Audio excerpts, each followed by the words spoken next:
महाराज जी के आज के विशेषांक में रक्षा सूत्र परिवार के सभी सदस्यों का हार्दिक स्वागत है।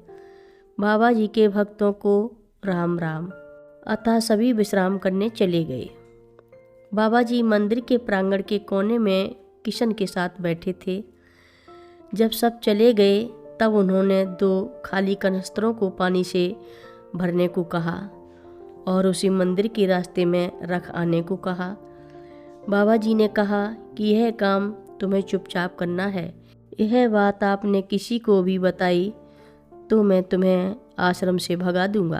किशन ने यथा निर्देश कार्य किया। सुबह होते ही बोलचाल होने लगी। हरिदास ने देखा कि 2 कनस्तर बाहर ही रास्ते में पड़े हैं। देखा कि उसमें घी भरा है और इसे देखकर वह हर्षित हो गए। अब वे पूड़ियाँ निकालना प्रारंभ करें।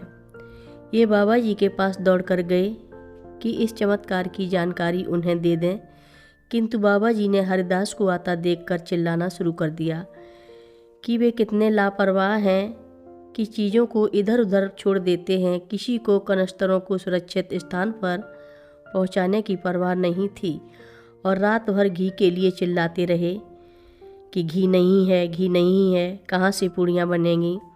ऐसे लापरवाह लोग हनुमान जी का भंडारा कर रहे हैं। हमने भी अन्य लोगों से जो उस समय वहाँ उपस्थित थे उनसे बाबा जी के चमत्कार के बारे में सुनाया, किंतु इसमें सबसे महत्वपूर्ण भूमिका किशन की थी, जिन्होंने अपनी आँखों से यह चमत्कार देखा था और उसे अपने हाथों से संपन्न होते भी देखा था। हिड़िया खान बाबा और सोमवारगिरी बाबा ने भी हवन और भंडारा पानी से किया था, जो अपने आप में घी में परिवर्तित हो गया था। किशन यद्यपि बाबा जी के साथ प्रयागराज हर वर्ष आते थे, किंतु वे ठहरते बहुत कम समय के लिए थे। उन्हें कॉलेज में भी कार्य करना होता था और परिवार के कार्य भी करने होते थे।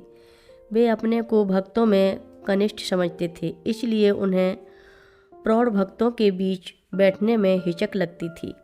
फिर भी यह किशन के लाभ के लिए ही था, क्योंकि जब दूसरे लोग उनकी कहानियाँ सुनने में लगे होते थे वे बाबा जी के कमरे में उनके पास बैठे रहते थे। बाबा जी इससे उन्हें रोकते भी नहीं थे। कभी कभी बाबा जी ही उनसे किसी घटना के बारे में पूछते और फिर उनके बारे में प्रश्न करते और अपना मत व्यक्त करते थे। जब भी बाबा जी को लगता था कि वहाँ बैठे अन्य लोग उसका मज़ा ले रहे हैं अथवा उनको लाभ हो या उनकी समझ में आए, तब किशन को कई बातों को विरोध कर देते थे अथवा उन्हें पुराना मूर्ख कह दिया करते थे। भक्तगण जानते थे कि बाबा जी की द्वारा दी गई गालियों के पीछे गंभीरता नहीं होती थी, वरन सबको आनंद देने के लिए होती थी। इसका परिणाम यह होता था कि कुछ लोग बाबा जी के पास तभी बैठते थे जब किशन भी उनके पास होते थे। किशन का शास्त्रों का ज्ञान सभी के लिए उपयोगी था। यदि धार्मिक विषयों पर किसी प्रसंग की आवश्यकता पड़ती तो बाबा जी किशन से ही समझाने के लिए कहते थे।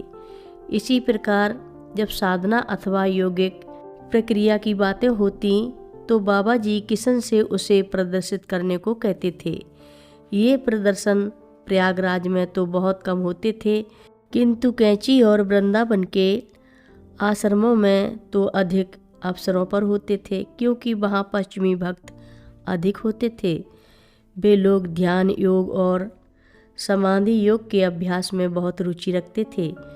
किशन की समाधि अवस्था में आने पर यदि कोई डॉक्टर वहाँ होते तो बाबा जी उनसे किशन का परीक्षण करने के लिए कहते थे कि समाधि वास्तविक है अथवा नहीं। सभी प्रयत्न करने पर भी उनकी समाधि नहीं भंग होती थी। अंत में बाबा जी उन्हें समाधि अवस्था से बाहर लाते थे। ये प्रदर्शन, जिन्हें पश्चिमी भक्त ध्यान योग कहा करते थे, पूर्ण और त्रुटिहीन हुआ करते थे।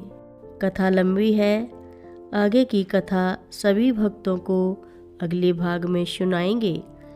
हर रोज़ महाराज जी की कथाएं सुनने के लिए सभी भक्तों का धन्यवाद। सभी भक्त रक्षा सूत्र चैनल को सब्सक्राइब करें, शेयर करें और लाइक करें। घंटी बजाना ना भूलें। कमेंट बॉक्स में लिख भेजें जय नीव करोरी बाबा जी महाराज। सभी भक्त मिलकर बोलो नीव करोरी बाबा जी महाराज की जय बोलो। सिद्धि माता की जय जय बोलो। जय श्री राम।